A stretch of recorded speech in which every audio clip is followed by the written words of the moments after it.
Well, let's now move on to the central part of our event, to which we wanted to give a really significant subtitle, as you know, European Territorial Cooperation, Mainstreaming and EU Macro-Regional Strategies in Tourism and Culture Sectors, sharing good practices for a better governance. In the first part, we are going to listen to 4 different good experiences, each from one different European region, and also, I would say, from a different perspective, but all sharing the same aim: to improve culture and tourism through the wise and synergical use of the various funds and instruments available, from local funds and policies to national and ECT ones. Do the 4 projects we're going to have presented belong to different European regions? We all know that in culture and tourism fields, nothing can be rigidly enclosed in defined territorial boundaries. Culture is mutual knowledge, it is exchange, and history has taught us well how culture represents the only way to avoid conflicts and wars, often due to ignorance and lack of knowledge of the other. Tourism, for its part, is by definition meeting, travel, not only physical, but also mental, cultural. It's a coexistence and it's a cohesion. Viajar es caminar hacia el horizonte, conocerse, descubrir y volver más enriquecido que cuando se comenzó el viaje. Traveling is walking toward your horizon, meet the other, discover, and come back more rich than when the trip was started. This is a beautiful aphorism by Luis Sepúlveda, a writer, journalist, screenwriter, poet, director, and above all, Chilean activist, whose adventurous, committed, conscious life tragically ended, as all we know, a few months ago in a Portuguese hospital where he was hospitalized after contracting the COVID-19. As I told before, in this first part, we're going to listen to 4 representatives of regional realities. So let me introduce, without delay, the first one, Mr. Aldo Patruno, the Director of Apulia Region Department of Tourism, Economy of Culture and Territorial Exploitation. Please, Mr. Patruno, the floor is yours. Good morning, thank you. I try to share my video.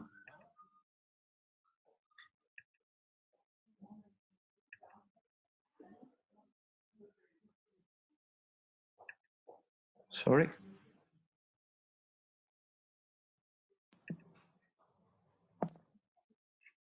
I have some problem to share my presentation. Okay, sorry.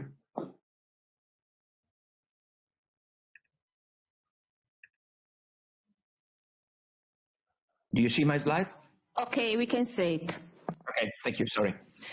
Good morning everyone, and welcome to our guests of whole Europe and Mediterranean areas.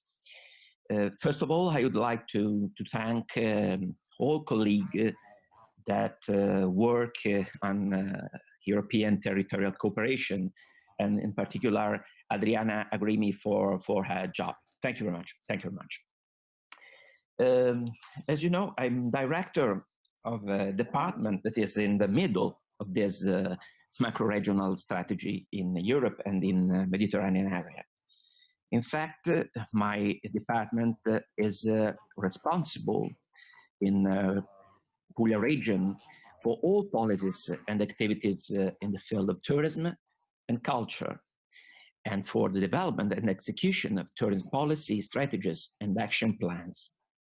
And in the middle of these strategies, we choose to put a strategic planning, a multi-year strategic planning. In fact, we built in this year 2 important regional strategic plans, one for tourism named Puglia 365, Puglia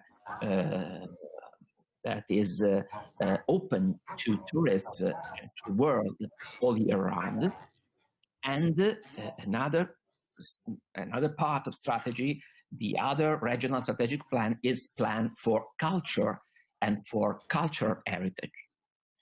And I think that the fundamental reason of the synergy and of the link from mainstream planning, European funds, and European territorial cooperation is in this multi-year strategic planning that is not usual for Italy, and in particular is not usual for region of south of Italy. And we choose this strategy for this reason. In the touristic strategic plan, with the touristic strategic plan, we invest in this last 5 years about 130 million euros, of which 60 millions are managed by our public agency of tourism, Puglia Promozione. The rest is managed directly by a tourism section of my department. For finalized project, about 790, about 800 projects in sustainable tourism, with different financial funds, European funds, regional program funds, balance of region, and also cooperation, European territorial cooperation. But the goals are the same, to promote sustainable tourism and to develop and enhance cultural heritage, material and immaterial. In fact, the main objectives of Strategic Plan of Tourism, Puglia 365, are to increase the competitiveness of Puglia as a tourist destination in Italy and abroad, to increase flows of national and international tourists, and favor the tourist seasonal adjustment with the aim of helping the Apulian territories organize themselves for all year-round tourism. But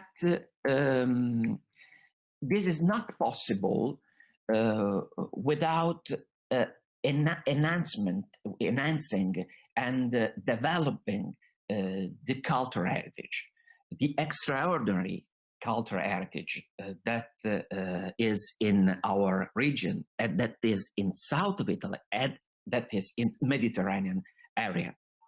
And this is the second pillar of our strategy in the culture strategic plan,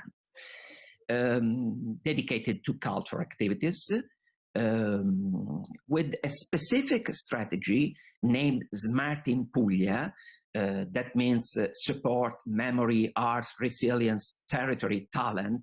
That is the key to a new form, a new way to develop and to enhance our enormous cultural heritage. In fact, the strategic plan of culture intends to protect, enhance, and promote the identity of a territory, and therefore its culture, its unicity, its extraordinary value. In this field of culture and cultural heritage, we invested in last 5 years 600 million euros for finalized projects, for 4,720, an enormous number of projects that were very, very strategic to promote tourism, to promote our brand, to promote our identity. But strategic plan of culture has also in its name a lot of issues, a lot of goals in the strategy, because we need to promote and improve work through culture, because without employment there is no economy of culture, not simply culture, but economy of culture, because we need to link identity, the identity of our territory, an identity rooted, authentic, open, pluralistic, with the innovation, with the projection in the future, and an innovation both of product and process. And we need to create and to build enterprise in the culture sector, and then in the tourism sector, where the enterprise is more strong. We need to move from volunteering association to a new business culture in the sector of cultural and creativity industries. And finally, we need to build a cultural product founded of quality and then founded on innovation and identity of the territory.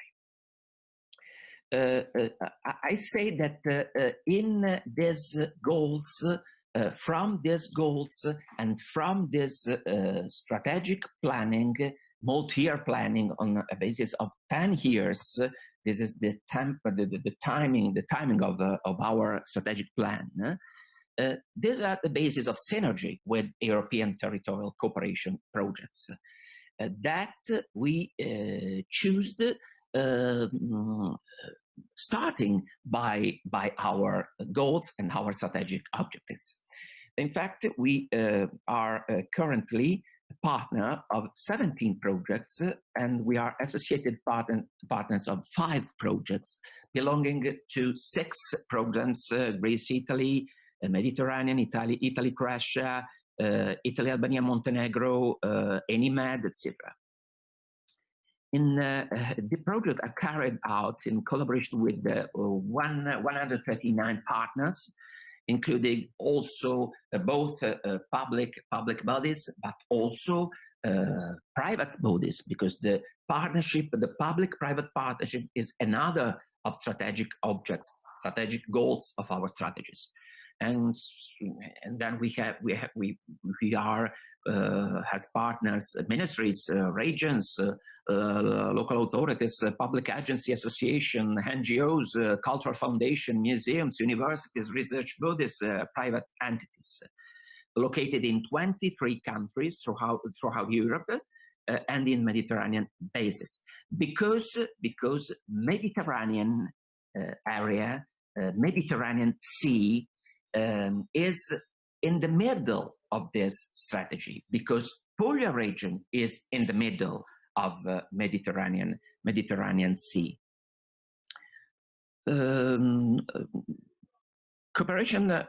European territorial cooperation projects were launched, as we know, in 2016, and we have in 2022.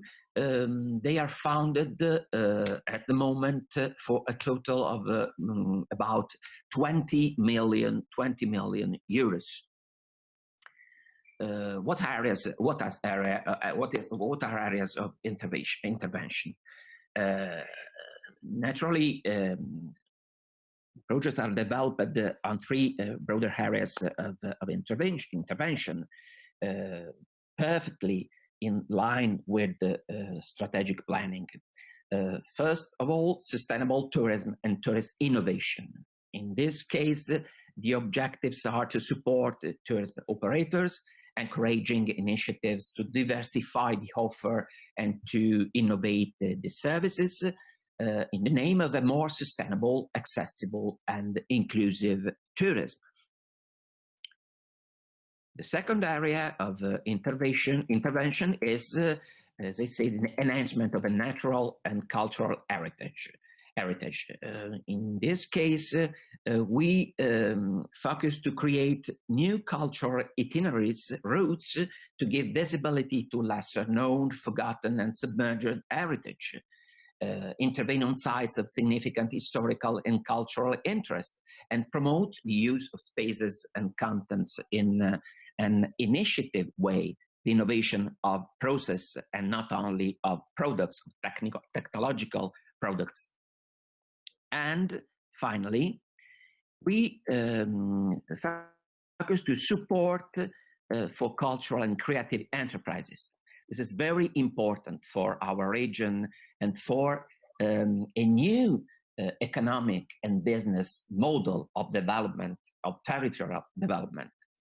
In this case, we need to guarantee spaces for development of projects and the use of creative products, and to support cultural operators, offering them the opportunity to participate in sector phase, for example, or project events and study visits for the enhancement of skills and the exchange of good practices.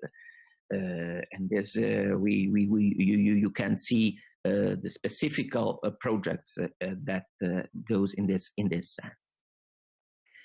In this 4 or 5 years, the management of project activities is entrusted to the regional staff that I would like to thank, strengthened by the activation of 4 specific duties assignments, 1 director assignments, and in support of the internal staff, the following have been involved: 29 companies, management companies, travel agencies, communication agencies, and companies providing various technical services.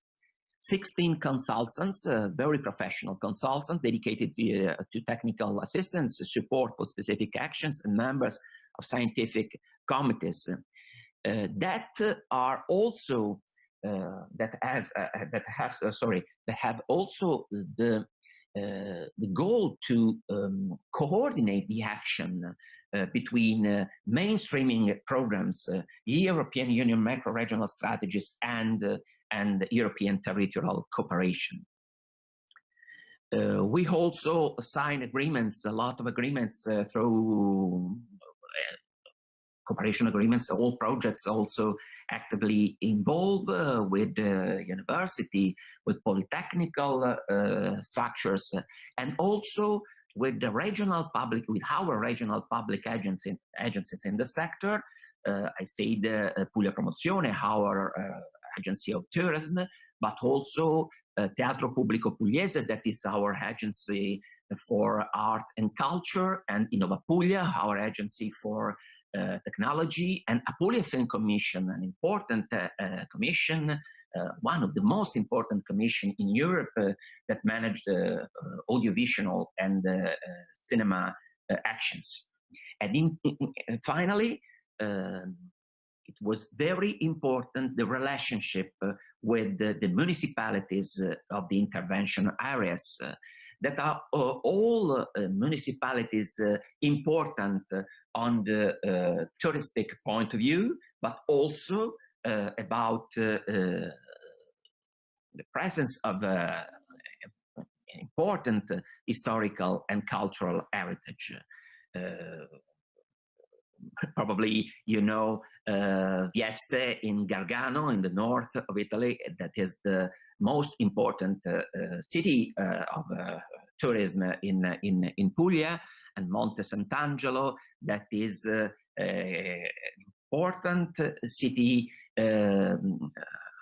through in the middle of the new Francigena route from Rome to Santa Maria di Leuca in the extreme south of Italy, and then Margherita di Savoia, and Ruvo, Molfetta, Bari with St. Nicholas, and Putignano with a lot of event linked to Carnival, for example, and Brindisi with the Appia route, and Otranto, Minervino, Ugento, just to the end of our long region.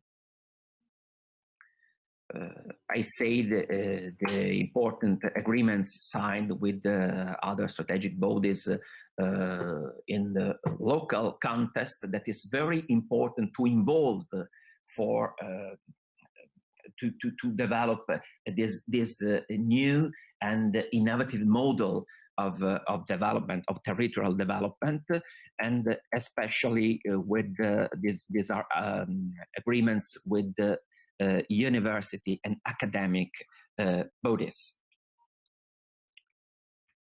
The action made in favor of private operators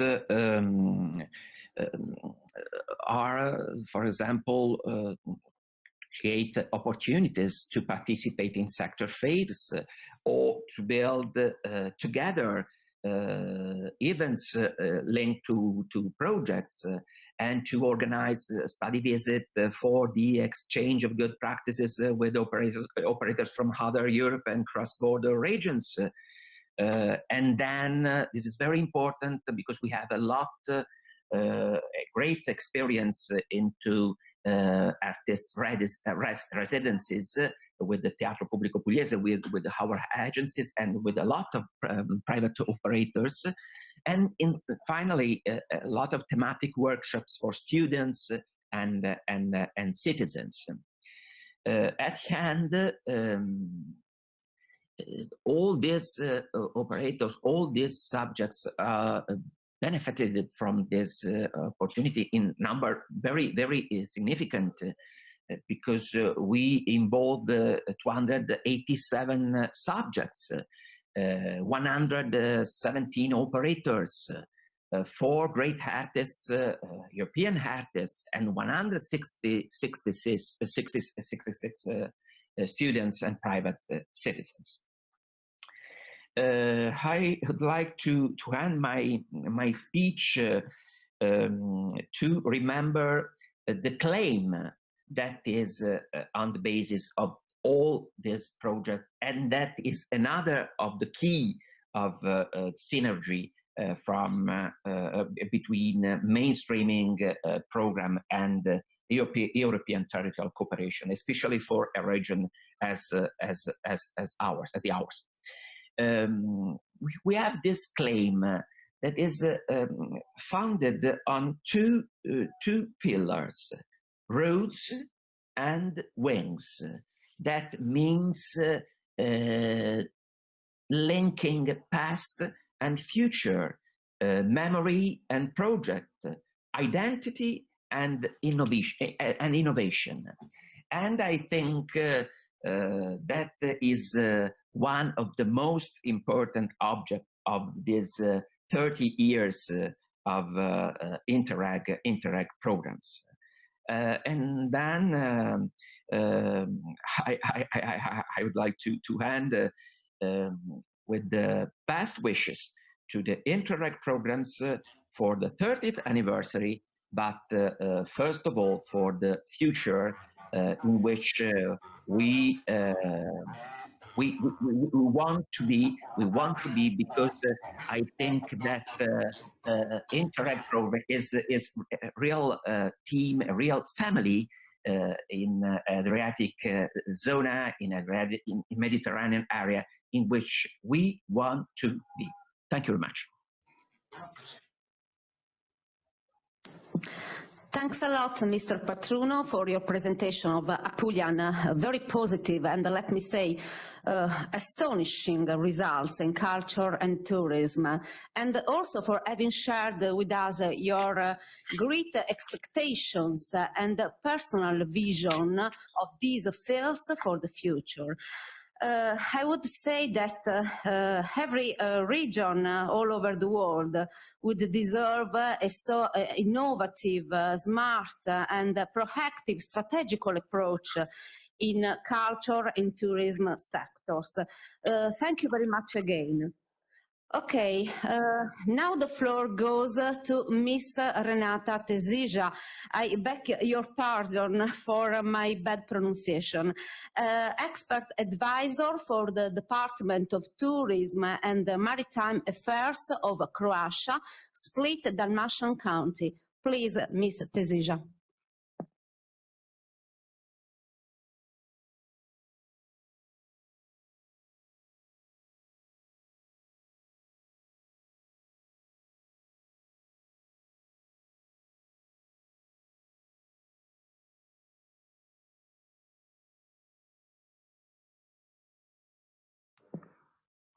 Mr. Zizak, can you hear me?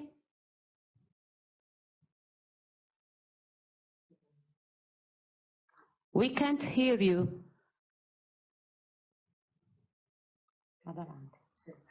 Okay, I would suggest to go on with our presentation and to have this one later.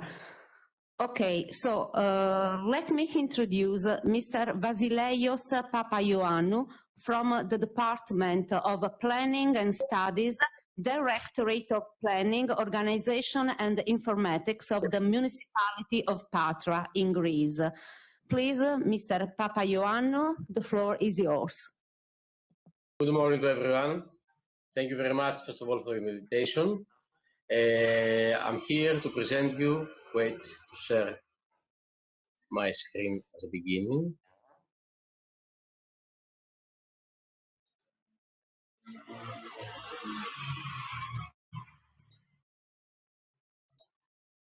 I will make a presentation about one of the projects that the municipality of Patras has that is funded by Indirect Greece Italy 2014-2020.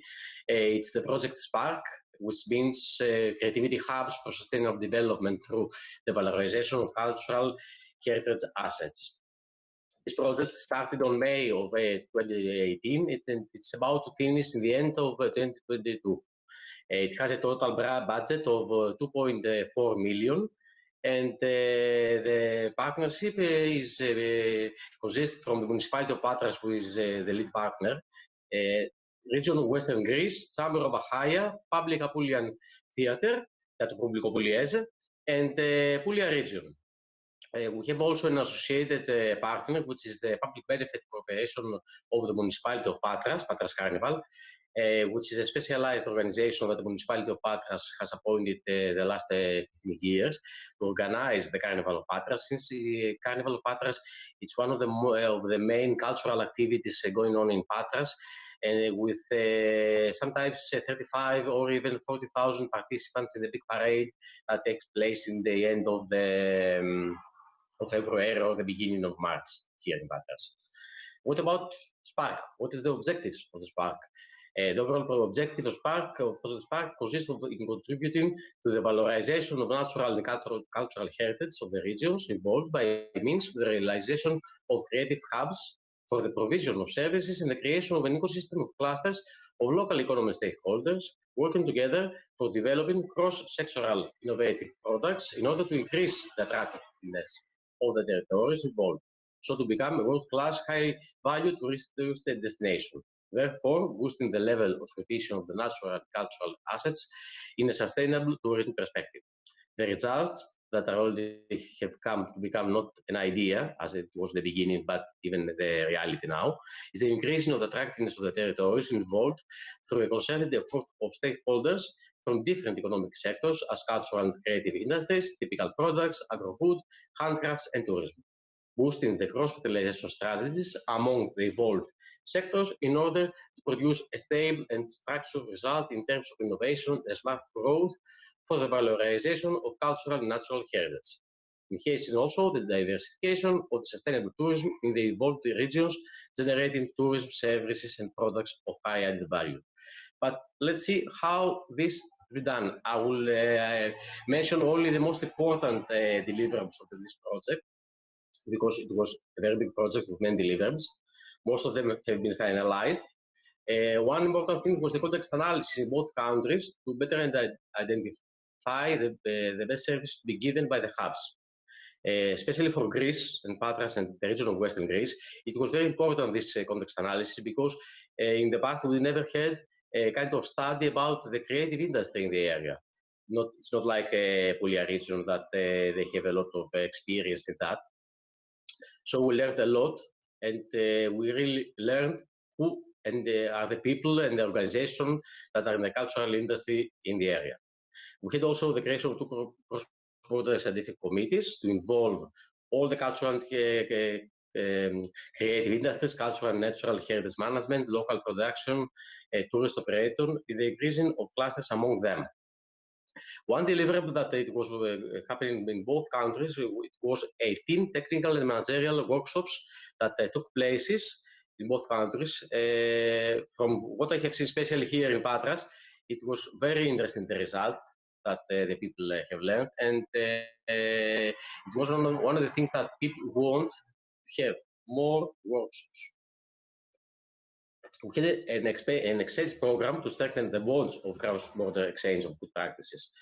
The bad thing is that due to the COVID situation, it was only happened from one point. That means that 40 or 5 people from Patras had the opportunity last December to visit Italy, to visit your area, Bari, Pugnano, and see how are the people all over there working. Other very important deliverables that are going to leave important data for the future is the creation of digital archives and the cross-fertilization activities with film industries, which means documentaries.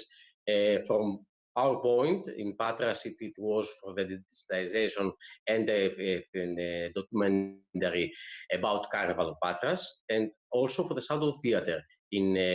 From our point in Patras, we focused more on creative industry around the Carnival of Patras and also the Shadow Theater, Karagiosis as it's called here in Patras, that we also have a very big history, because here in Patras at the end of 19th century, it was born, as we say, the Greek Karagiosis, the Greek Shadow Theater. We also had the opportunity to do 2 summer festivals and a cross-fertilization with the network theater in both countries. You can see here photos from the Italian part.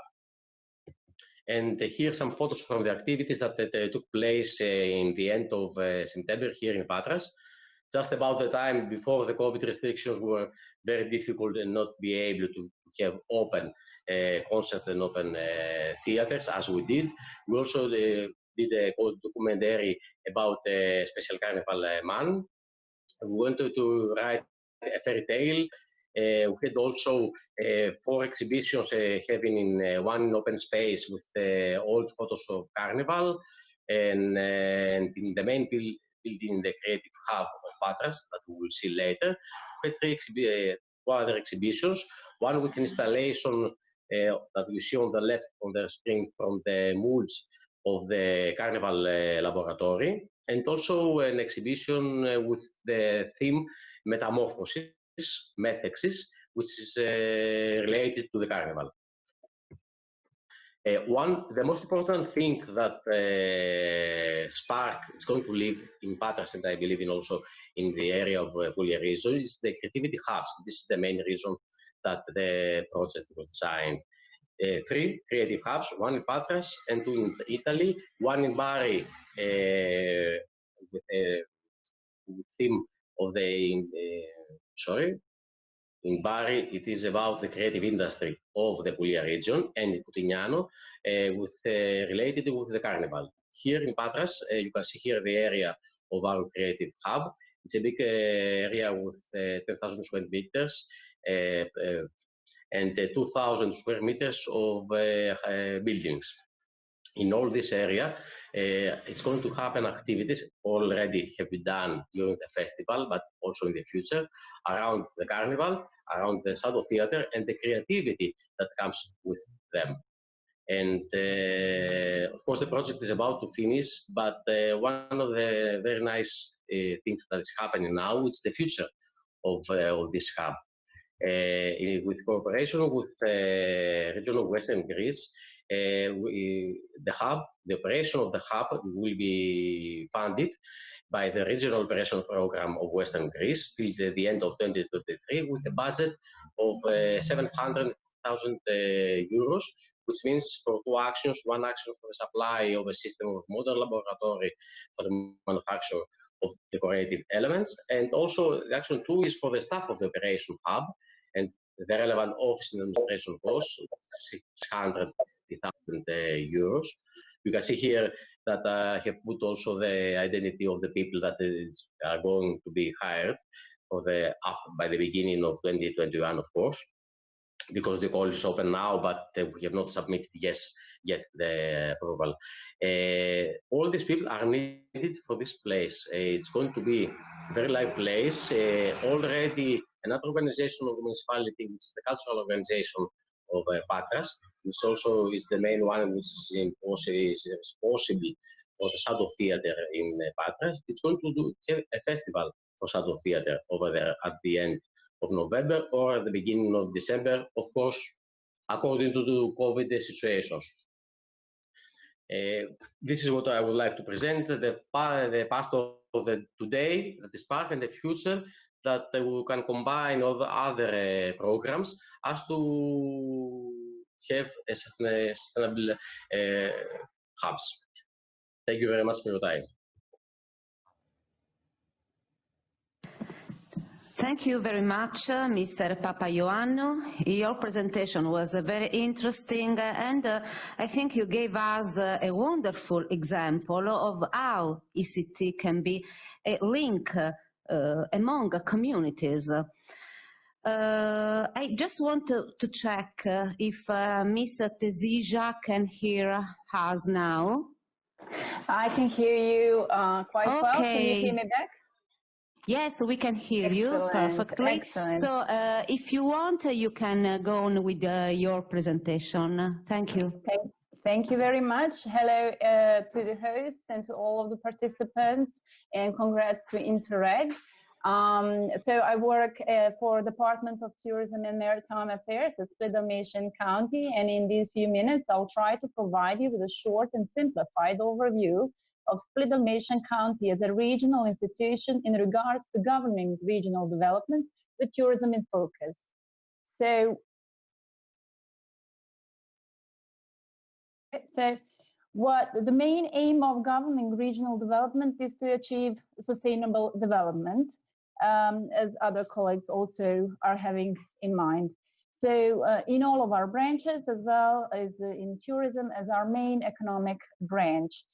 The Split-Dalmatian County is perceived as sun and sea destination, or bathing, or it's oriented toward bathing tourism, but we are trying to make our hardest efforts toward enhancing our rich cultural heritage, shift tourism activities toward inland in order to ease on coastal carrying capacity, to connect separated, and to improve mobility. We like to say for Split-Dalmatian County that it's a land of untold stories and unseen places. And however, the key challenge is to overcome territorial diversity in order to present visitors with those untold stories and unseen places. So having that in mind, in order to understand those challenges, one needs to understand territorial indicators. And here in these little info boxes, as you can see in my presentation, you can see that Split-Dalmatian County is one of 21 counties in Croatia. It's located in the southern part of Croatia. Croatia has 4 million people, and 11% of population lives in Split-Dalmatian County, which really indicates that it's a mostly rural area. Within the county, we have 16 cities and 39 municipalities. And to that addition, when we look from the tourist visitors' perspective, they perceive us as a central Dalmatia. Dalmatia in itself is not a formal region. It is more of a cultural region, so to speak, based on historical facts. However, this is a context that when we make strategies and try to implement them, we have to have this in mind. As well, in order to promote our projects and policies, we have divided Split-Dalmatia County in 7 clusters. They can be divided in 3 groups: inland, coastal, and islands. The big one, the gray one, is called Dalmatia Zagora. It's actually the largest one, and it's a rural area, and it's inland. And then we have the coastal area with a focus on Split City as the most urban part. Split surrounding areas and is in orange with a few of the islands, Makarska Riviera, and then we have 3 islands, Brač, Hvar, and Vis, as 3 separate clusters. So as you can see, it is a rather complex situation where it really brings a challenge how to push policies and push ideas and projects, both vertically and horizontally, nationally and locally. And if we add to this situation European network, from whom we see a lot of benefits in cooperation with, to cooperate with, then certainly it's not an easy thing. However, we do agree that we need to cooperate with our neighbors because together we are stronger. And so that's what we made. We actually, here in Split-Dalmatian County, found a public institution called RERA. RERA specialized coordination and development of the Split-Dalmatian County via EU projects. RERA from 2019 has implemented 14 new cross-border cooperation projects financed from the Interreg program Italy-Croatia 1420 with a total value of 32 million euros. Besides RERA, Split-Dalmatian County as institution and many cities within Split-Dalmatian County are using EU funds to achieve balanced and sustainable economic development of our region. Since this presentation really needs to show some samples of projects as a good practice samples, I have selected 4 of them, all Interreg Italy Croatia. 3 of them, Culture, Remember, Underwater Muse are run by RERA institution, and Useful is run by City of Split. I will not, in these little info boxes, you can see the general info about the projects. The organizers does have my presentation in case you would like to read more about it. It says about the value of the project partners, starting date of the implementation and duration. Culture and Useful are completed projects, and Remember and Non-Abuse are still ongoing projects. So let me tell you more a little bit about them. So what is Culture? Culture is innovation and promotion of Adriatic cultural heritage as a tourism industry driver. The overall goal of Culture project is to contribute to more balanced development of tourism through the revival, promotion, and popularization of a lesser-known cultural heritage sites in the Adriatic coastal area in Italy and Croatia. So what we did in Split-Dalmatian County, we picked ethno-eco villages, on 4 of them, on the island of Hvar. And we decided to revive and promote and popularize lesser-known cultural heritage called drywall and protected art of a drywall construction. So what you can see here on photos is actually the wall that we have built in a museum of Stari Grad. Each stone you can open and read information about construction of the wall or what lives in the stone, or you can pull out a drawer and you can pick up goggles and controllers that can immerse you really and take you into the virtual reality that presents you and show you, first of all, the idea how you build the drywall, and you can try to do it on your own. So visitor really can immerse in the experience and try to do it on its own. And then also the visitor can go to time travel on villages of Hvar through a 360-degree view of 4 small places on Hvar. I also here down who were the field contractors for all those that are really working as operatives on the EU projects. So you can see how they did it, and maybe for some, maybe to check some other projects that they did. Another project is called Remember. Remember is restoring memory of Adriatic port sites, maritime culture to foster balanced territorial growth. Remember project is all about valorization of extremely rich maritime heritage of 8 Italian and Croatian port areas. We are trying with this project to establish 8 virtual museums, and Split-Dalmatia County want to present a fishing boat called Falkusha. On the photos, you can see how this Falkusha looks like. And let me tell you a little bit more about it. Falkusha is a special form of a galleta for fishing in the area of Vis, island of Vis, also Corciola and Palagruja. It was been used since 16th century, and what is so special about it, because it's a really masterpiece of a boat. It's a speedy boat that reach up to 12 knots. It has a carrying capacity up to 5.5 tons of cargo, usually fish, because it's a fishing boat. Usually it's ranged from 9 to 10 meters, but it can be between 6 meters or all the way up to 12 meters. And it can carry a crew from 2 to 4 people. And we want people to really experience this boat through the VR display and to see the traditional fishing, both falcatcher, video display in 360 degrees of immersive viewer experience through the 3D glasses in locations where VR cabins will be installed. So we will support this with narrative audio and recorded audio from the location to make the display as realistic as possible and connect into one story to interactive presentation of falcatcher with the possibility of creating an interactive map with details of historical travels and activities of falcatcher on the selected route. Next project is called Underwater Muse. Underwater Muse is an immersive underwater museum experience for a wider inclusion. What we're trying to do with this project is to reduce the loss of important cultural heritage, as well as to guarantee an economic spin-off deriving directly from creation of a sector linked to the tourist cultural promotion of the context of references. The selected location of Split County underwater is archaeological site Siculi near Split. Actually, it's closer to the city of Trogir.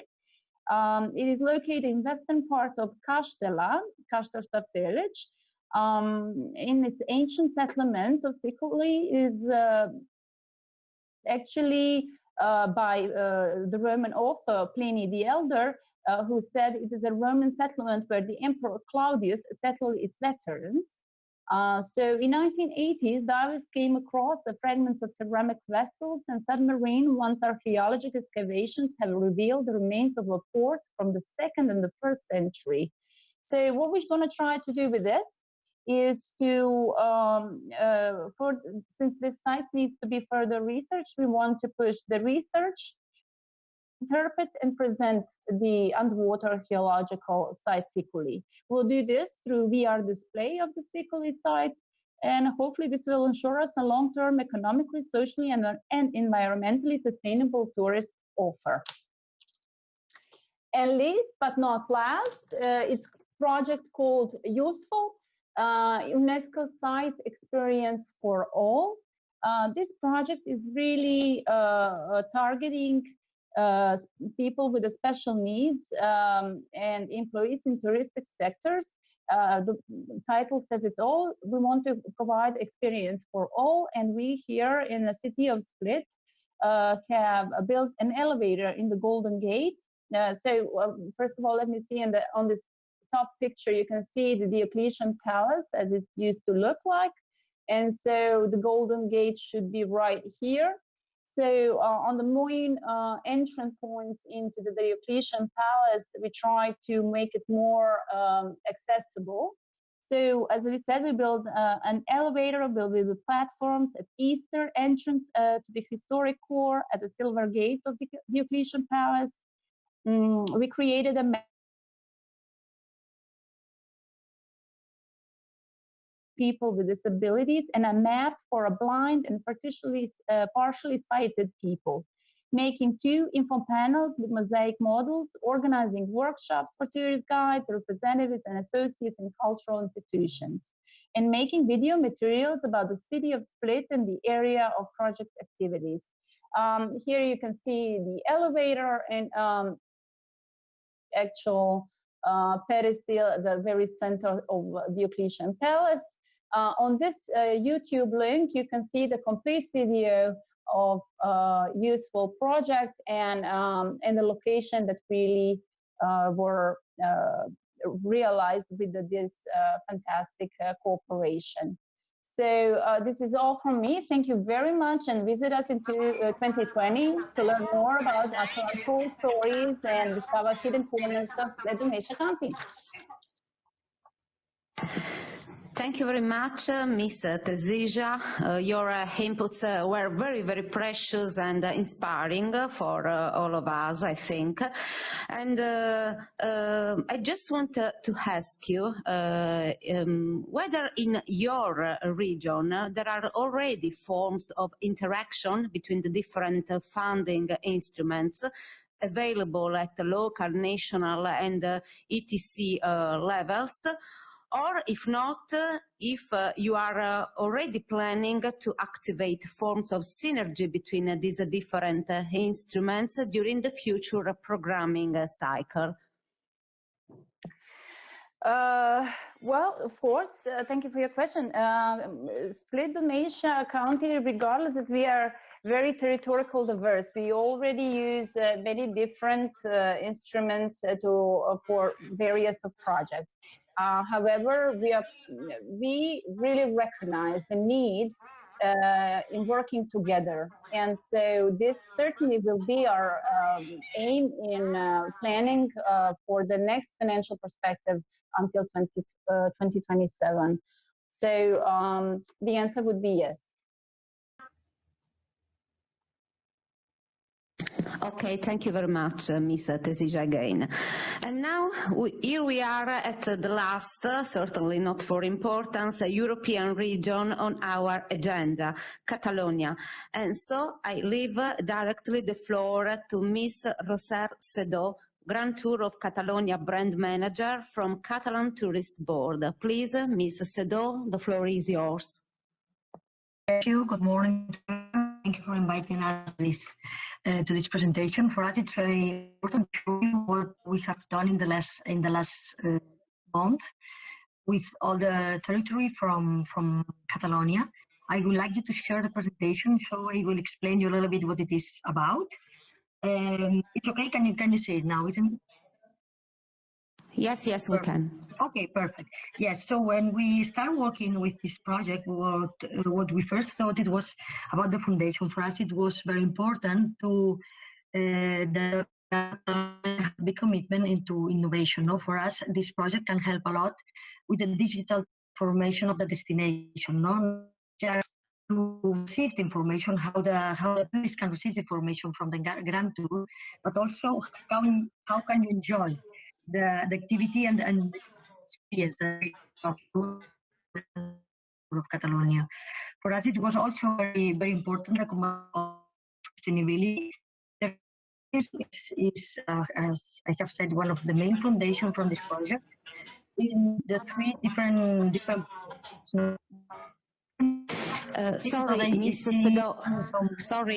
Sorry. I think we have problems with your connection. I would suggest you to switch off your video, only your camera, in order to see if it goes well. Okay? Thank you. Now it's okay. Yeah. As I share again my.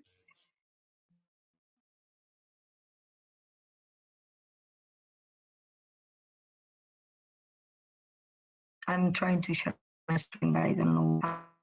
Okay.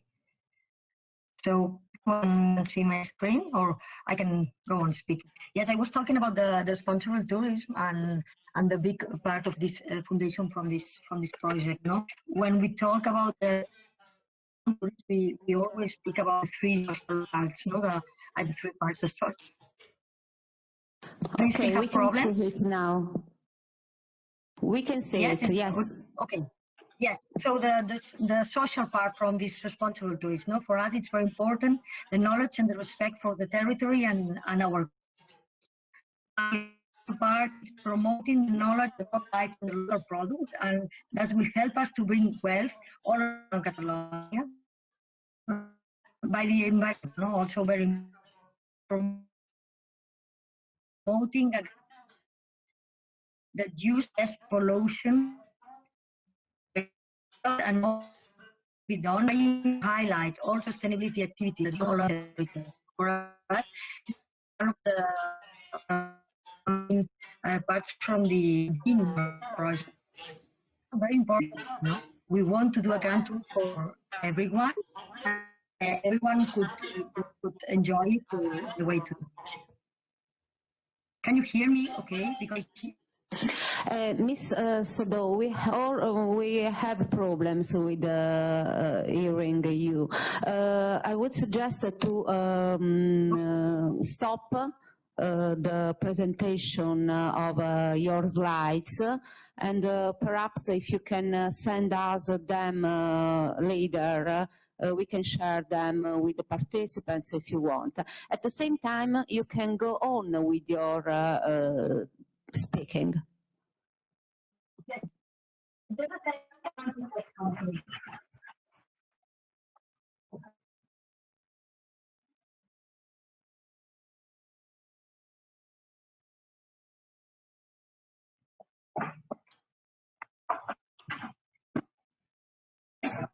So I will try it again. I have just checked about my Wi-Fi. If you still have problems, I will share no more the presentation. Okay, so I was talking about our strategy. You know, when we start developing it, we had the challenge from developing these 4D strategies that we have in our marketing plan from 2018 to 2022, and that's what the main challenge on this 4D strategy. Our new product, this Grand Tour of Catalonia, should help us to distribute demand all across the country, also to reduce the nationality, and also to show the big diversity from our landscape and activities. Also for us was also very important to work closer with the other public enterprise we do. When we talk about the Grand Tour, it's not a product, a tourist product that we have developed just the Catalan Tourist Board. It's a cooperation work with other departments from the government of Catalonia, the tourist office, and also the tourist boards from Catalonia. Also, a very important part is the private part. We have different sectors from the tourist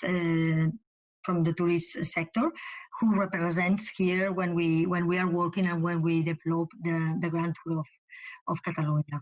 So if we take all this and also when we talk about how does the tourist travel, you will understand very good why this is a very important product for us in this year and in the next 5-6 years.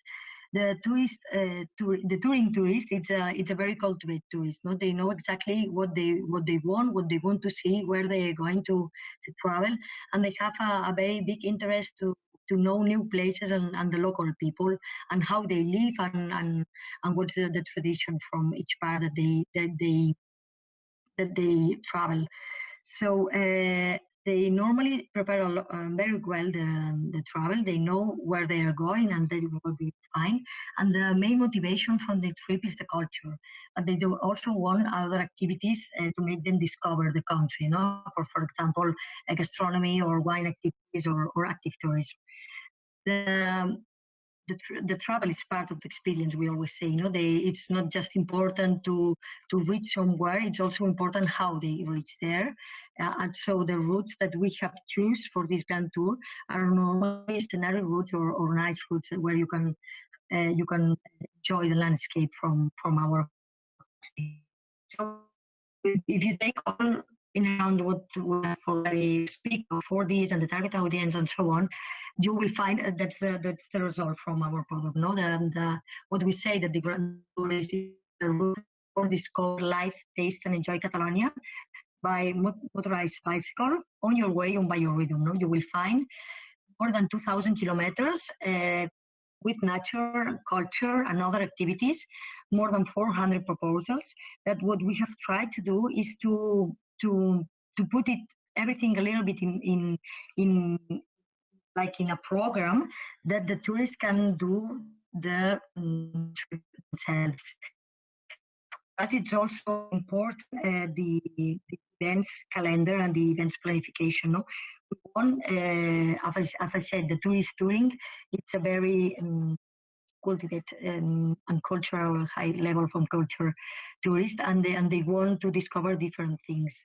We also say that you can do a different grand tour every time that you travel, because the different agenda that we have with the different events and also the gastronomy or the traditional, the landscape colors, it's different if you visit us in February or if you visit us in April. No, that's what did we say, that you have a travel a journey full of journeys, like our claim says, and also that you have many activities to know everything.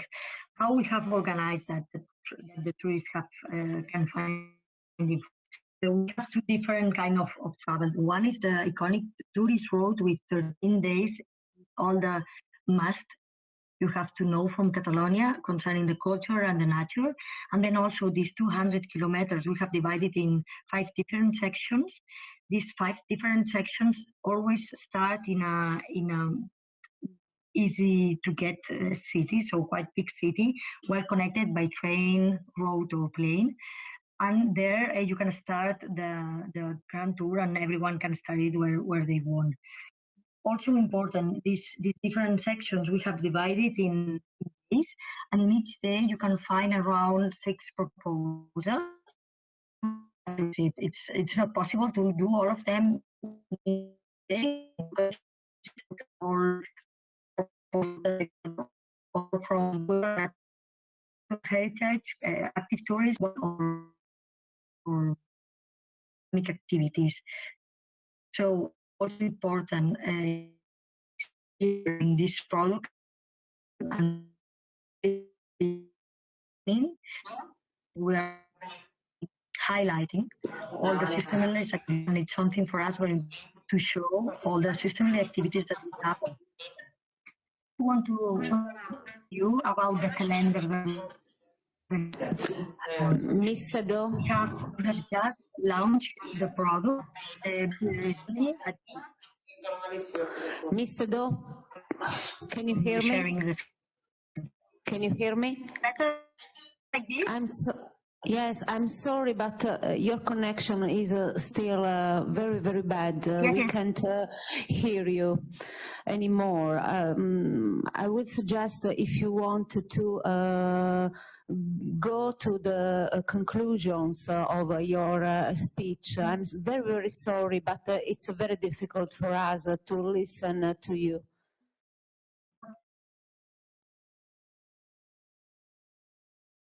Yes. Yes. Now? No, no. Can you hear me? Can you? Just a little. No? Yes? But please tell me when you hear me, so in order that I can continue and finish my presentation. Okay. Hello? It's better now? Really better, yes. Okay. Okay, then I will finish my presentation. I wanted to speak about the calendar and what have we done and what we will finish it in the next month. We have just launched the product just for Catalonia in order to taste it, in order to know how it works and how the tourists receive the information and how it works. It's also the perfect time to do it due to this pandemic. And we are trying, we just want to try with our domestic country how it works. At the beginning of 2021, we will start promoted. We will start the promotion all around Europe, and then at the moment we will have finished our website in 5 different languages, and then we will start to promote it also all around Europe. During next year, what we want to do, we want to work to promote much more this sustainability mobility and to do the e-grant tour and to promote it all around Catalonia, where you can find this experience. And then also, as one of probably the big challenge is this digital transformation from our society, from our enterprises, that they can promote with these new tools, like for example the augmented and virtual reality. That we have some examples all along the country, but we want that the enterprise bet for this kind of tools, and they want to start this digital transformation. About the budget that we have all the budget that we have, just from the Catalan Tourist Board. We had no funds from Europe. We have it was no strategic segment for in the last years. It's something that we will try to change in the next period, and it's for us. It's also very important, and that's why I think that it's very interesting to be here and to speak with my colleagues from other countries. But we will see that it will be very interesting for us to have an European Grand Tour, and we will be happy to take part of it and to try to promote it all around Europe. So that's also very important for us, and it's also very important for us to have funds from tourism for tourism and for this project, because our funds, our budget come all of it from the tourist tax, and as you know, we didn't have much tourists this year. So the budget from next year, we doesn't know exactly how it will be and how far can we get with this project. I wanted to share you the video that we have done, especially for the social nets. But I think that it's better that I send you per mail, because my connection, if you want, I can try it, because it's just 30 minutes, but as you prefer.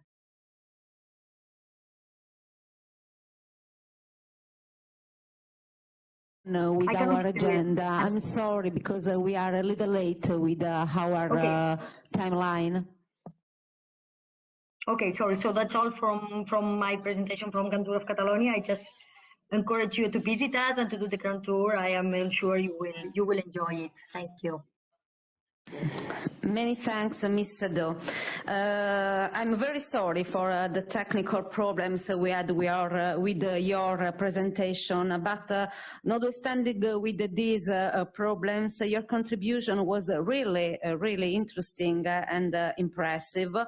Also because you gave us the picture of a really integrated travel experience that I think it's one of the real future of tourism offers in the next years. Okay, so we have to hurry up towards the second part of our event, and after listening to the 4 regional representatives, now we dive into the future. What's going to happen for culture and tourism in the next 2021-2027 programming period?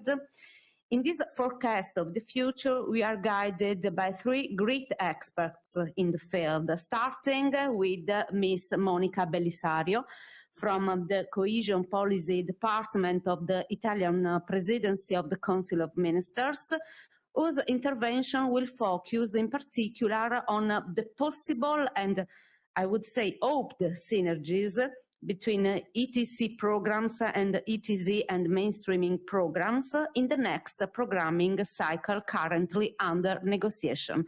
Please, Mr. Bellisario, the floor is yours.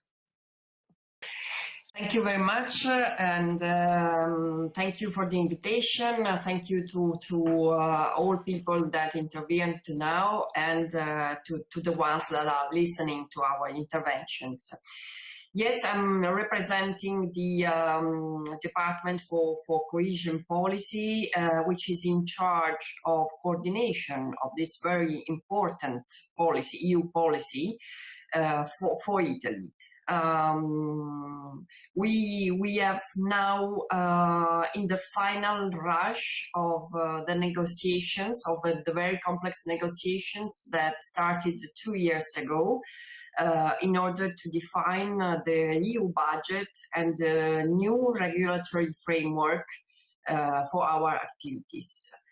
We are, as said, in the final rush. We will reopen the trilogue with the European Parliament in the next weeks, and we hope to have the overall framework and the EU budget set for the end of this year.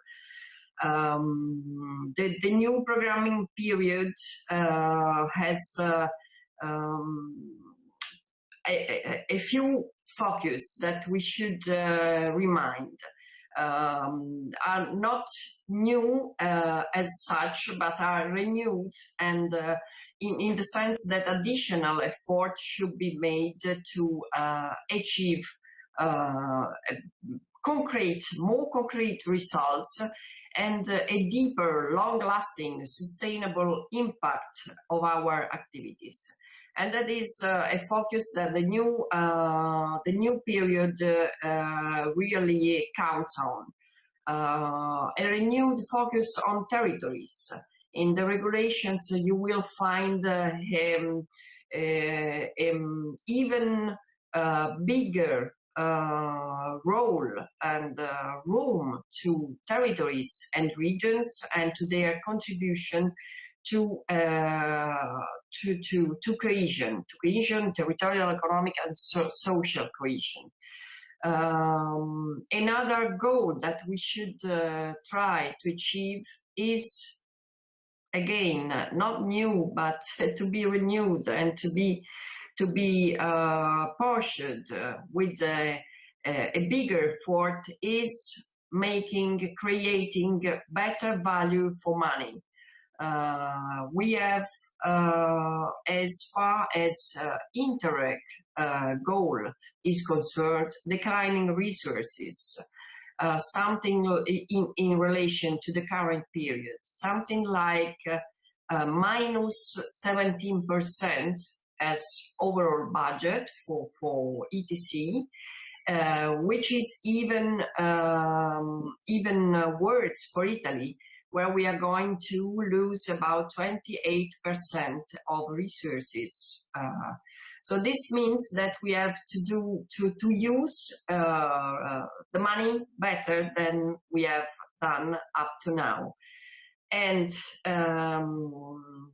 we will have as Italy the same programs, 15 programs among CBC and transnational programs, and 4 interregional programs, but many less resources.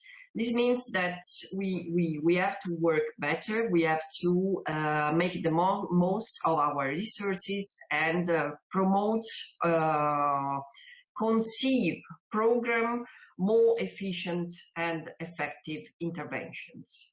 That's why coordination and synergies are 2 very important words and principles that we should try to convert in coordinated and synergic projects, synergic interventions.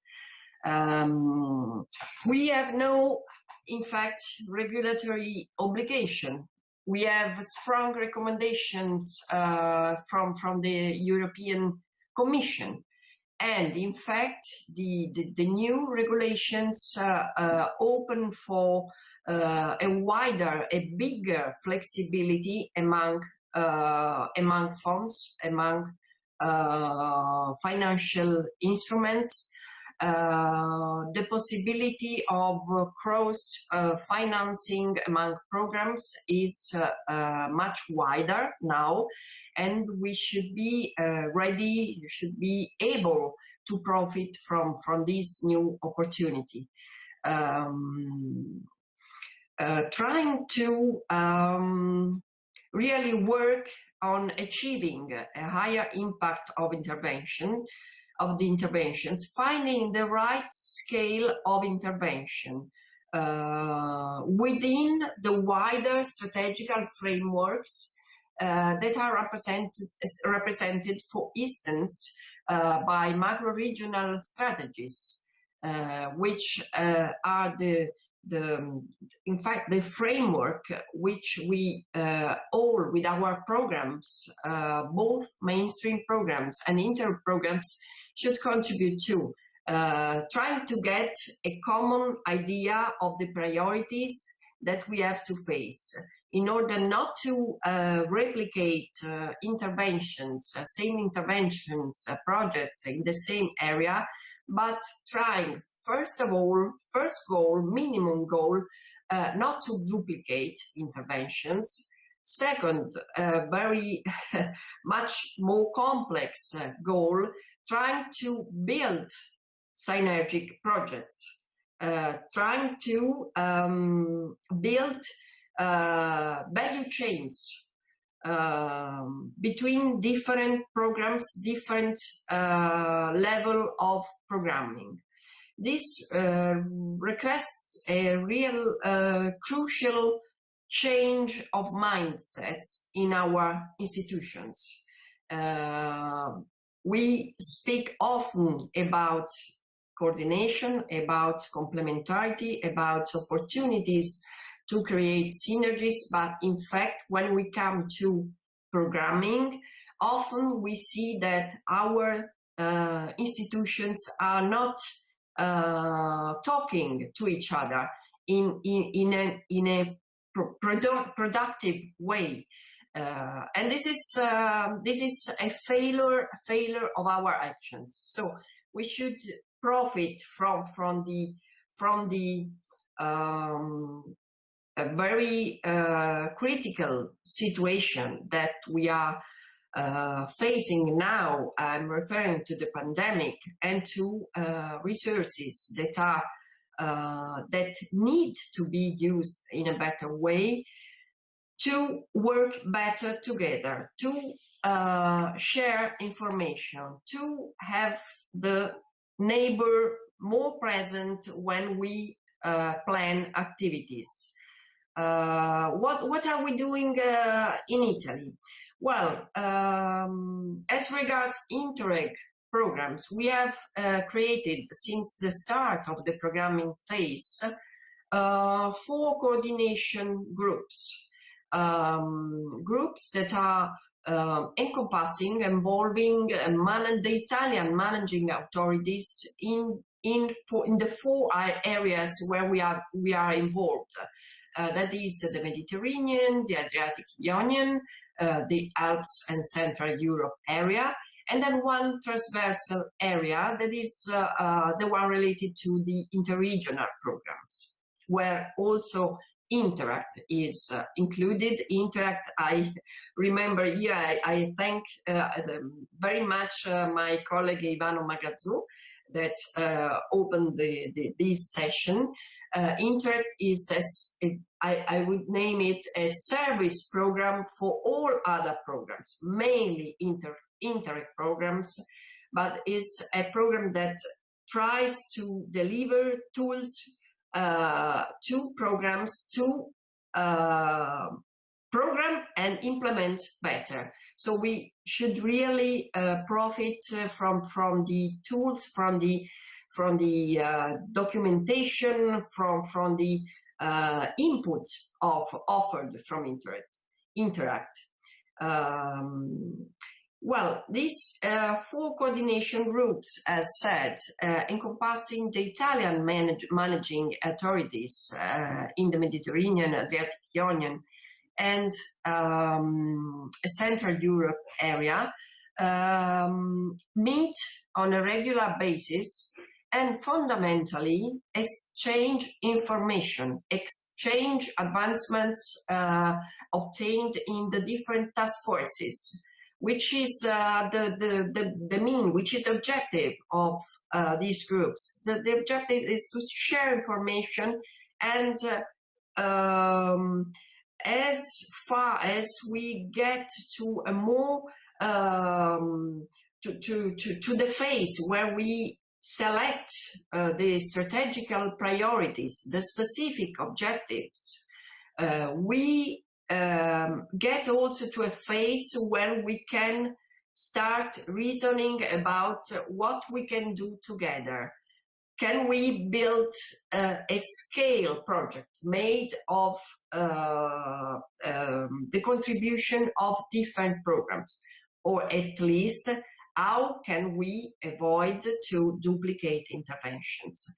So I would really underline the importance of sharing information, being informed, share documentations, share advancements of the task force, not conceiving competition as competition among programs to prevail one on the other, but conceiving competition as an opportunity to do better, to work as a system. We share often, for Italy, for example, we have 5 programs in the Mediterranean area, 5 programs in the Adriatic Ionian area. We need to talk together, and not only, of course, among Italian people, Italian managing authorities, we are also activating dialogue, regular dialogue with the other programs managing authorities, where we are present as representatives in the task force. So this is really crucial, and we try to promote member states' commitment on coordination in every task force where we participate in. We would not limit to pursue this objective of coordination and developing complementarities among programs to Interreg programs only. It does not make sense, in fact, when we want to, if we want to use the money better and try to build value chains. Interreg and investments for jobs and growth are in fact the 2 goals of cohesion policy. Why should we not contaminate each other and try to take out the best from each approach, considering that there are many projects already developed, best practice developed in the Interreg programs that can be the basis for regional investments. This is very, very crucial. Use what the other programs have achieved to now, and what they will program in the next future. We believe so much in this, I would say a kind of, there is not a legal obligation, but I would name it a kind of moral obligation also towards our citizens, or our European citizens.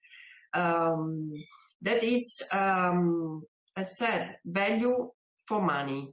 And this is this approach of coordination, promoting coordination, will be reflected also in our strategic document for the 21-27 period, which is the partnership agreement for Italy. There we will include a message, a strong message for a synergic strategic approach. It is not easy. It is not easy at all. But if we start changing our mindset, we can start a process where we have already some good examples and good practices of contamination between the 2 goals of cohesion policy. They are too few. We have to increase them, and again, to acquire a different mindset that will help us use our funds better. Just one final word regarding culture and tourism. These 2 themes are, of course, crucial for Italy and for many other colleagues, friends of other countries. The strategical priorities that the European Commission has proposed to member states now include an additional specific objective that has been introduced last May, so very much later in comparison to the first draft of the regulation, that is dedicated specifically to tourism and culture. This is included in the policy objective 4 that is dedicated to social interventions, and the cut of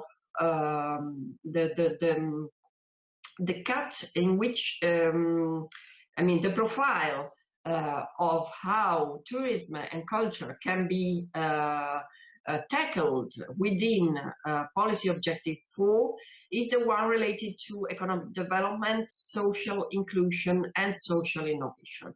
I would say here that tourism and culture are so cross-cutting in a way that we can face and are facing, we can tackle and are tackling them not only under PO4 but under PO2, which is the priority related to the greener Europe, so under the sustainability point of view. There is also room, especially for cross-border programs, to tackle these themes under the PO5 that is mainly focused on territorial strategies. But in fact, I believe that these themes can be tackled in different strategic priorities. I would here recall a suggestion made from one of our colleagues, Mauro Novello, in a seminar held last week. Well, let's try, if possible, if the task force members see that it can be a good view, let's try to tackle this theme in an holistic view, so transversal to more than one policy objective, because culture and tourism are really crucial themes. Thank you very much. Bye. Thank you very much, Mr. Belisario.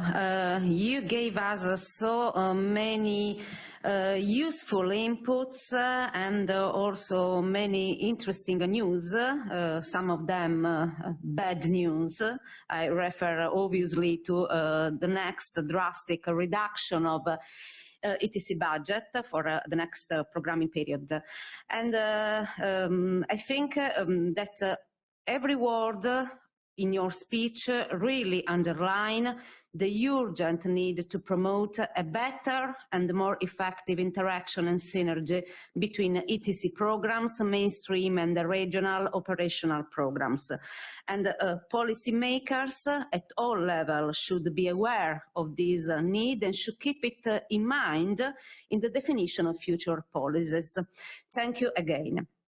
Okay, now the word goes to Mr. Martin Abel from the staff of the Joint Managing Authority of ENI CBC Med program, who's going to present a vision on the future of ENI programs with a special look to the building of neighborhood communities in the next Med 21-27 program. Please, Mr. Abel. Yeah, good morning to all the participants, and I would like to thank a lot the region of Apulia for organizing this important webinar, and thank also all the staff from the Apulia region, because the Apulia region is the national contact point of Italy for this program, for the ENI CBC Med program, and the staff of the Apulia region is giving a great contribution to the visibility of the program and the projects in Italy through a lot of communication activities, dedicated websites, events, and press relations. So it's great to have our colleagues from Apulia region contributing to the visibility of our program. So yeah, I'm trying to share my screen. Okay. Okay, so you should see it. So by the way, can you see the screen? the presentation? Just a moment. I think in a few instance. Okay, okay. Yeah, it's on? Okay. Sorry? Yes. You must open your presentation and we can see it. Yeah, no, it's open. I'm just trying to, sorry for this. Okay.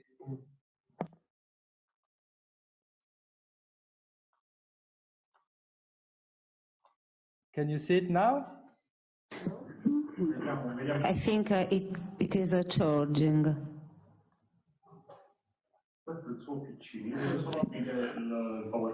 Okay, so, okay, we can see your screen, and Okay.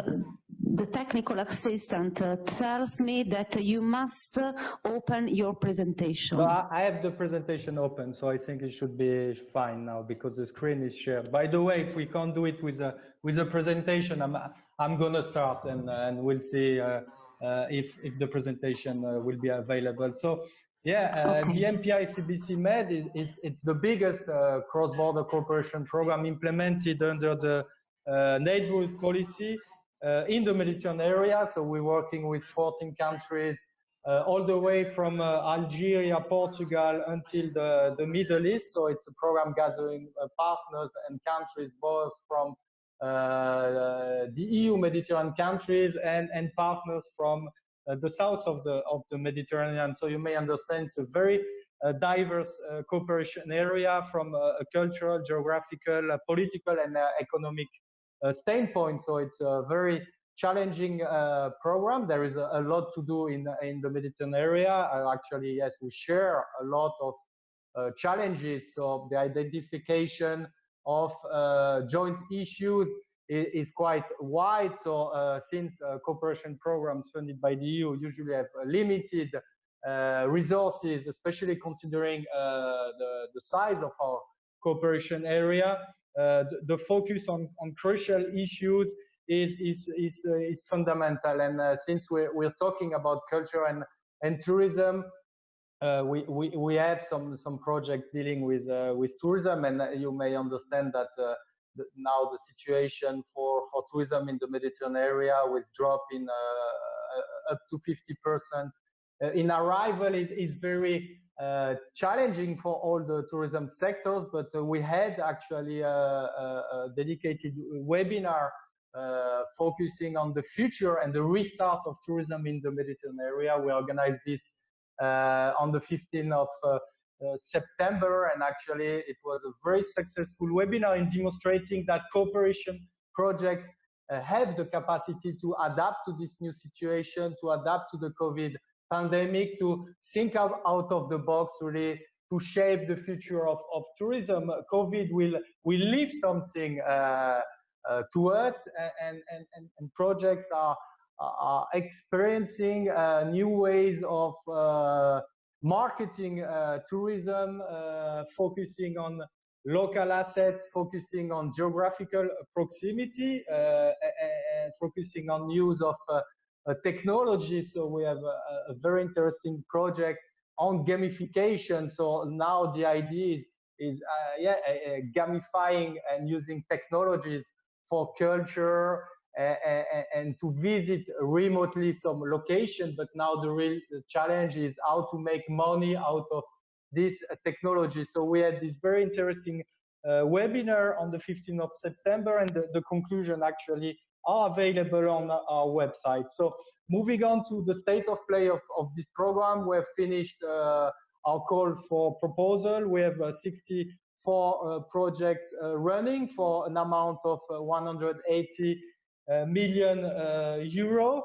We launched a specific call for capitalization, which was closed on the 28th of July, and actually the proposals are under evaluation. So by the end of the year, out of these 64 running projects, we will add like 10 to 15 projects specifically dedicated on capitalization. So we think that we have interesting projects, valuable results, good practices that have been developed. But now it's time really to foster their mainstreaming into public policy. So we will finance dedicated projects to support the inclusion and the valorization of project results into public policies at different levels, local, regional, and hopefully national. And it was a very interesting call, very challenging, because capitalization is a concept which is quite popular now among the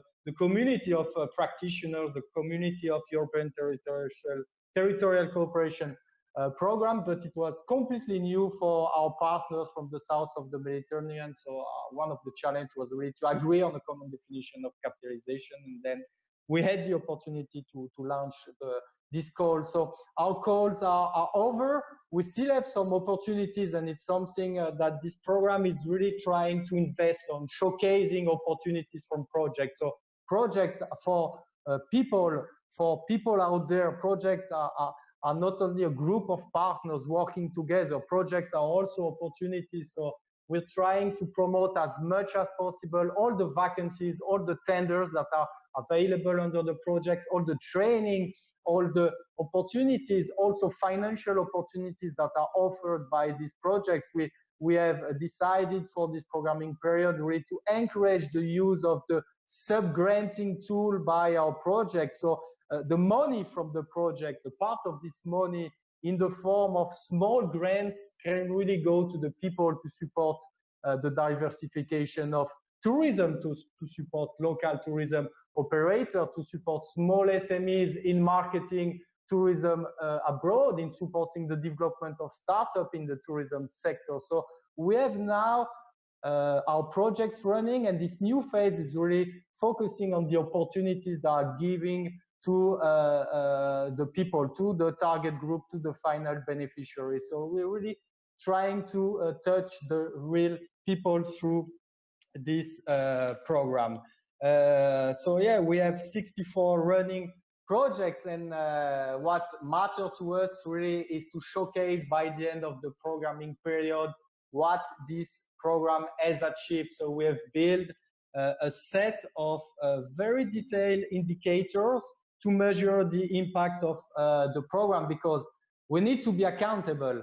By the end of the programming period, with 200 million euros, we have to be able to tell our donor, to tell the European Commission, to tell our member states, to tell the partner countries, to tell institutions what was achieved. So we have developed a set of very detailed indicators in terms of number of jobs created, in terms of startups supported, in terms of people involved in professional training activities, in terms of number, quantity of waste, recycling, clean energy produced. So it's also something, a take for the future. It would be very interesting through the Interact program to work on a common set of indicators for all the Interreg program. Maybe it's something that is being done, is being working on, but it's important to have very simple indicators that can really tell what a program can achieve, will be achieving. So it's also easier to address citizens, to tell them how there is value for money with European territorial cooperation. It's something that usually is very difficult to tell. It's full of acronyms, it's very technical, but I think that with very simple indicators, we will be able to showcase the added value of territorial cooperation. So we're moving into the new program. We like the other territorial cooperation programs, we have started our programming exercise, and a good news is that we have 2 new countries on board. So now our family is made of 15 members. So we have welcomed Algeria. Algeria actually is a member, has signed this program, but is not participating for technical reasons, but now is contributing to the definition of the new program. And we have welcomed Turkey. Turkey will be a very important player of the new program. They have very good familiarity with European procedures. They have a big cooperation area along the coast of the Mediterranean Sea. They have universities, they have big stakeholders, so, and they are very motivating in contributing to this program. So we will be part of the Interreg family, so that's positive, because we will be working with a set of common rules with other programs with which we think we can develop synergy, like the future Interreg-Med programs, the Euromed program. It's proving challenges because the full approximation, with European territorial cooperation rules for partner countries, an additional step going towards European standards, and there were some discussion with the Commission about preserving some very specific elements of this program, like the pre-financing to projects, because it's different. The mechanism of delivering the money to the projects is different. Our projects are given important pre-financing when they sign the grant contract, so they can immediately start their phase, and the cash is important in partner countries. But I think that maybe this will be preserved, and also the policy framework as it was proposed originally by the European Commission was a bit challenging, because there were some issues that were included that, let's say, are far from the scope of our program, like working on border management, migration issues. So our countries, from our partners from the south of the Mediterranean, they believe that those kind of issues, which are included in the Interreg regulation, in the policy joint paper, are some issues that should not be addressed by European Territorial Cooperation Program. Synergies are very important. They are important right now. We have, as you may know, a memorandum of understanding with the Union for the Mediterranean. So 43 member states in the Mediterranean among EU countries and partner countries. So we work on a daily basis with the Union from the Mediterranean to really make a case about the importance of cooperation among Mediterranean countries to address jointly some very crucial issues like job creation, the protection of the environment, innovation. We have so many issues, so we're working a lot with the Union for the Mediterranean to make sure that the Mediterranean is central in Brussels, become a central point of focus, because the challenges are just huge, and we need to create synergies, as it was said by Mrs. Belisario, because the money is not enough to cover all the issues we are facing. So we need to create some sort of smart specialization for each program. Maybe we can work on the same issues, but we can work in a different way. And it's something that will be now discussed with other programs, because we are all more or less in the same state of the programming phase. So we will discuss with the Interreg Euromed program. We will discuss with the managing authority of the Adrian program, just to understand where, to which direction they are going into this new programming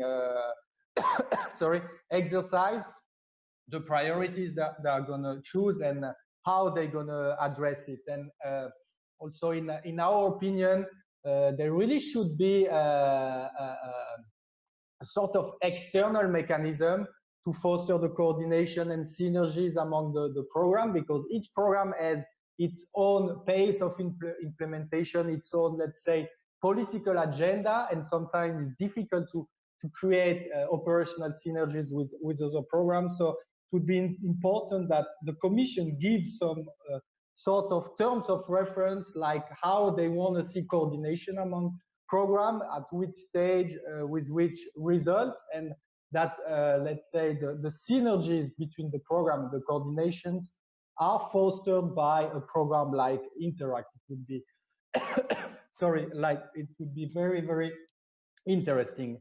So there is still no decision among our 15 partner countries on which policy objectives of the Interreg regulation we will be addressing, but there are some take we can discuss today, even if all the information I'm gonna discuss are not official and are not confirmed by the participating countries. We still need a decision, but in this framework, strategic framework, which was proposed by the European Commission, we see some continuity and we see some consistency with what we are doing now under the ENI CBC Med program. So a smarter Europe, of course, what's dealing with SMEs and business development, a greener, low carbon Europe, a more social Europe, and a better cooperation governance for Europe and its neighborhoods. So those are things we are doing now. It's important there is continuity with the current topics of the program, but we are of course open to the suggestions and the decisions of the participating country. Now more on a prospective way, the program, of course, the programming will be impacted by the COVID-19 pandemic. I mean, there are many things that are very uncertain now. So we need to take this dimension into account to have realistic programs really. So some keys that could be an element of reflection that could be really included into the programming exercise, in my opinion, some very important concepts are, for instance, proximity. And proximity is not just about the geographical proximity, that we will travel to less far destinations. It's not only about tourism, but it's also building short value chains, like in terms of agricultural production, and this is in line also with the initiative of the European Commission, the Farm to Fork initiative, so fostering quality and biological agriculture and fostering really short value production chains. So taking pride of what is made in the Mediterranean, and this can be extended to other sectors, not only agriculture, but also all the productive capacity. So we have a project, for instance, about the textile industry, which is really now working on activating short value chains for production of technical garment for health workers. Okay, so it's really about being close to the Mediterranean and activated very short value chain.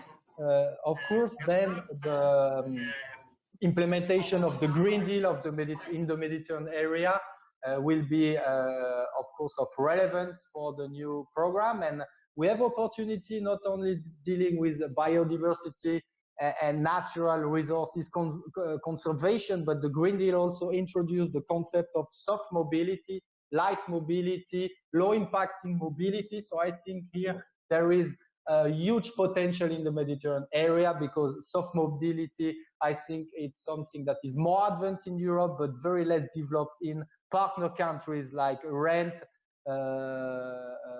of bike, bike sharing, transport sharing. So here on soft mobility, I think we have a good potential. So proximity is very important for the next program. So where we stand now, we have now ongoing national consultations with all the partner countries about the selection of the policy objectives for this new program. And by the mid of November, we think that a decision will be taken.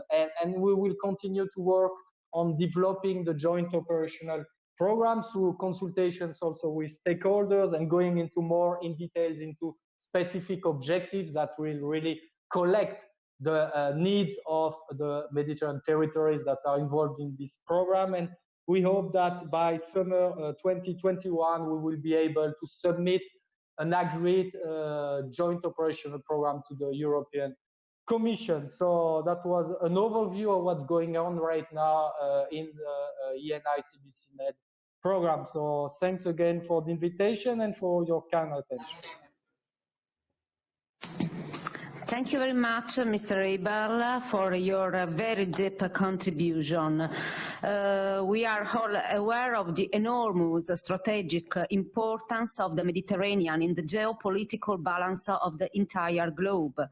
And we are also aware of the great responsibility that the European Union has in consolidating relations of peace and sustainable and shared development of all the countries bordering the sea that ancient Romans significantly called Mare Nostrum. of those countries that, with a very suggestive lexical choice, also reminded us by Ivano Magazzù this morning, we call our neighbors. In this, ETC has already shown itself, and I am sure it will do even more in the future, as a huge instrument of cooperation and solidarity that manages to overcome borders and to overcome also economic, religious, political and social differences. Thank you again for your contribution, Mr. Abel. And now, it is with great pleasure that I am preparing to leave the floor to whom we would define, without a question of denial, the true soul of the fourth pillar of the USAID strategy, the European strategy for the Adriatic Ionian region, whose fourth pillar is devoted to sustainable tourism. So the floor goes to Ms. Blanka Belozovic, EUSAID TSG 4th Coordinator from Croatia Ministry for Tourism and Sport, who will show us the future possibilities for supporting the implementation of USAID flagship projects among ETC and the Cohesion Next programs 2021-2027. Please, Ms. Belozovic. Thank you so much for the invitation and kind words. First of all, allow me to thank you, Puglia, as a very active member of our thematic steering group. And as this was pointed out, I believe with Ms. Monica Belisario, the tourism and culture actually very much connected. It is so in our thematic steering group. The presentation which I'm about to show is mainly about developing our strategic projects, because within the EUSAID, as you know, the strategic project partnership is formed, and each partner is responsible for developing thematic strategic projects that should be developed to the point where they are, as they like to say it in Brussels, bankable. So what we did, we have voted for 5 strategic projects, and our members actually agreed that these are projects worthy of presented for the so-called embedding process, which goes me back to Ms. Belisario's presentation when she said that what we should do is have a sustainable, long-lasting impacts of our projects. And actually, that's what we believe. We believe that these strategic projects should leave sort of a legacy. Once developed and implemented, they could have a permanent legacy, not only perhaps for EUSAID, but also for anybody who would like to use our knowledge. And allow me now to share my screen with you.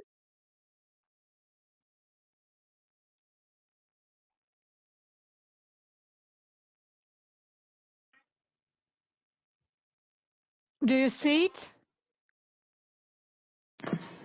No. Okay, let's do it like this. Do you see it now? No, we can't. I'm sorry, but I'm sharing it. I don't know. Okay, now it's going to share. I see there is a sign that tells me it's going to share. So first of all, we have presented it on the 29th of May. I don't know why it says I need to put it in a cloud.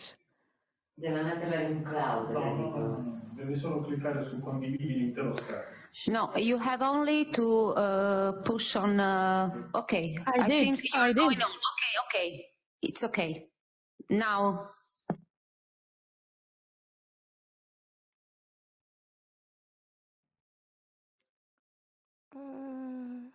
I don't know what's going on because I did share the screen. Just a moment. We can see your screen now. We can see your screen now. But yes, I can but see what's you going are. on. The problem is that I don't see it. Oh, okay. You can open your file. Yeah, I did. Open. Let's try now. Can't be used because the other server is using it. I don't know what's going on. Because close open dialog box. Salva, brava, salva, sì, e adesso... Ah, do you see it now? Okay, yes, okay, we can. Good. It's a very strange tool. I've never seen this before.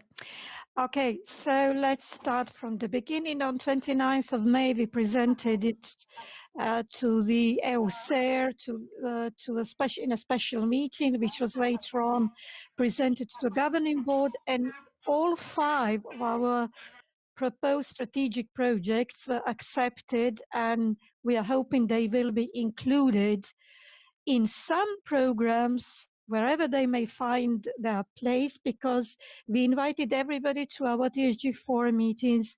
We presented it at the financial dialogue in September to the Croatian managing authorities. On Friday, I'm going to present it again to the Italian managing authorities, and now I'm presenting it to you. Every time we speak about it, we encourage all the national members of our TSG to talk nationally to everybody included actively in programming, to speak to them. We send it to all the European institutions, because we have here representatives, let's say, of the MED program. And since EUSER is an associated partner, for example, for the Panoramed program, we believe everybody should be familiar with them, as they might be useful. So what are our 5 strategic projects? Within the EUSER, there are 2 main topics for sustainable tourism. And within those 2 topics, there are 15 proposed actions. TSG4 has voted for 6 of them to be their top priority. So among them is sustainable responsible tourism management, and we have chosen the first project that was approved was Green Mapping, which is developing a macro-regional network of sustainable tourism businesses and clusters. We were supposed to give explanation preparing those projects for embedding why we think they should be embedded. What is the macro-regional challenge or need? What is the goal? And what would be the impact of such projects? So we need a coherence in the field of single sustainable and responsible tourism measuring, mapping, managing, marketing, and monitoring system. It should be implemented in all 8 countries, well, now 9, since North Macedonia joined us in April, through the unique ICT system, which defines its deepest level of impact, because the goal is to support networks of creative industries, networks promoting and sharing best practices in environmental quality management and tourism clusters for the implementation or adoption of the EU management and audit systems, ETs, and other green sustainable certification schemes, which would support the development and promotion of quality assessed macro, medium and small tourism operations and destinations in EUSER. We believe that the impact would be measuring, mapping and improving small and micro and medium SMEs in sustainability, competitiveness, giving them visibility, and what is very important, market uptake. So we try to connect them with policy objectives, which may not end up like we started in May, but we are hoping it's very close to it. So believe this project could be tied to priority objective 2, greener and carbon-free Europe, but also to priority objective 1, a smarter Europe, because it is implementing the Paris Agreement. It is doing it through innovation, digitization, economic transformation. And at that point in time, before we know the new multi-annual financial framework, we understood it could be, possible financial instruments could be RDF, Digital Europe program, and of course, since a number of 5 countries are non-EU members, the pre-accession assistance funds. The second strategic project is the one that refers to our topic 1, diversified tourism offer, and it is called Cultural Air. It is actually research and development for improvement of SMEs' performance and growth, as well as diversification, through fostering of Adriatic Ionian culture heritage, introducing diversification of tourism offer even more than it is present nowadays. What is the challenge? We need internationally comparable and harmonized, unified methodological framework for culture tourism service in our region. Why? Because there is no homogeneous, unified and agreed way how countries follow culture tourism, because very often it boils down to, I don't know, sending information about the number of people in museums, which is of course not culture tourism. The additional idea is to track the profile of visitors of cultural attractions in our region, overall in the region and separately by the countries. And of course, how much consumption it ends up with, which would give insight into visitors' behavior and satisfaction of the culture tourism offer in the region and by countries, and because it will lead to new business opportunity, increased numbers of total tourist arrivals, of course, once this horrible crisis ends, and total tourist arrivals and overnights, increase of tourism income. What is the impact? First of all, better understanding of culture tourism product, better marketing and planning, and improvement of promotional activities of culture tourism. So we try to connect it to the proposed policy objectives of course, policy objective 5, Europe closer to citizens. But since we are going to use ICT tools, then again, priority objective 1, and again, ERDF, pre-accession funds, but also Horizon Europe program. The third strategic project is linked to our topic 2, sustainable and responsible tourism management, and it is called DESER. What it is about? It is about education, increasing the quality of integrated sustainable management at tourist destination level, but also lifelong learning training programs and development of master programs in our region. So what is the challenge? Again, need for harmonized training and educational programs for responsible integrated tourism destination management. And the goal is to provide in-service training for education professionals, flexible and continuous education of SME employees, to raise the knowledge and competence also of the unemployed. And we hope this, as all our projects, should be implemented in all now 9 EOSER countries. What is the expected impact?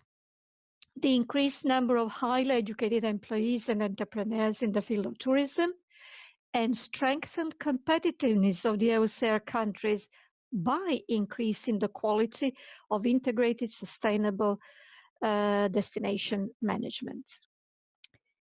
We believe it should be linked or could be linked to priority objective 4, social Europe, and hopefully what we heard, that tourism and culture will be included as well here, and we actually applaud to this very much. But of course, again, priority objective 1, because IT tools will be used as well, and possible financial instruments that we detected are European social funds, Horizon Europe program, Erasmus Plus program, and of course for non-EU countries, the IPA program. These 3 projects are actually being developed at this very moment, and it would be good if we could have them implemented first at a macro-regional level, then later on parts of it or the proposed results of the macro-regional program could be used in a mainstream program, in country programs, and CBC programs. Any type of cooperation is very much welcome. The last 2 projects were actually approved by our TSG a bit later, so they couldn't be involved in our public call for the development of strategic projects, but it will be done either at the end of this year or beginning of the next year. The project called Cruiser is actually in line with our topic 2, sustainable responsible tourism management, and it is about expanding the tourist season to all year round through special interest tourism, through promoting and supporting development of special interest tourism, which is cruising tourism. And why do we want to do it? The macro-regional challenge is better management of cruise destination, because we are aware of the problems. It's not only seaside, but continental ones, like cruising destination along the rivers or lakes, diversification of products they offer to those cruise passengers, promotion and support to be developed for the special interest tourism connected with cruising, trying to increase the number of events, performances, entrepreneurships, and SMEs in connection with the cruise tourism. And we hope the impact will be development of destination management plans that are equivalent to strategic and action plans for sustainable tourism in cruise destinations. So again, trying to connect to priority of policy objective, of course, Smarter Europe again, because now everything is digital, and also policy objective 5, supporting locally led development strategies and sustainable development. Possible financial instruments, of course, again, include ERDF and pre-accession funds. And the last one, that was actually a proposal from our friends from Puglia, is the culture routes that aligns with our priority area topic 1, diversified tourism offer, which is a development of sustainable and thematic macro-regional routes. Why? Again, we all see that we need some more harmonization in our work.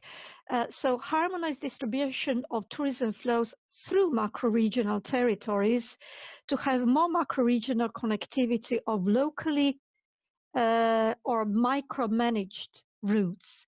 And since macro-regional challenge is also having cultural routes as a tool for creation of innovative and diversified tourism offer, which would support the development also of special interest products which are sustainable, such as walking, hiking, sailing routes that would better connect all EUSER culture routes.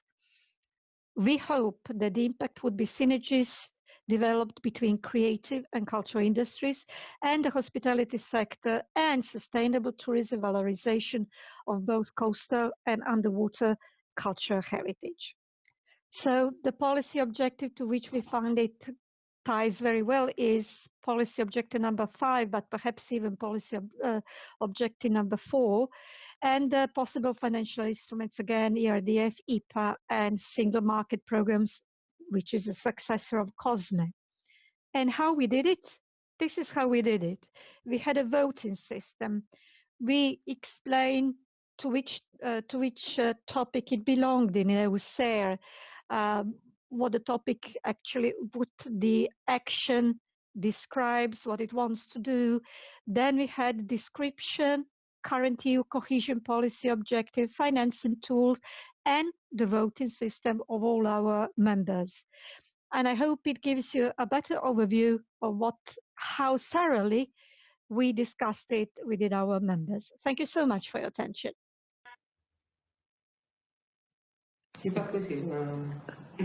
Thank you very much, Ms. Belosevic. I really think your words should be a stimulus to all decision makers in future European policies, who, while a new approach based on macro-regional strategies has been promoted, must necessarily provide these strategies with the concrete support, even financial, they need to have a concrete opportunity to achieve. In Apulia, for the next programming, we have been working for some time to this, and also the two programs in whose governance we participate directly inside the USAID area, the IPA Italy, Albania, Montenegro, and the Interreg Greece, Italy, are giving more and more importance to the coherence of their projects funded with USAID policies, providing during the evaluation process even an extra score just related to this aspect. And probably for the next programming, we could go even go further, perhaps with the publication of calls specifically dedicated to the implementation of a USAID strategy, and who knows, also to the financing of some of the wonderful USAID flagship projects you've just presented to us. Thank you very much again, Ms. Belozovic.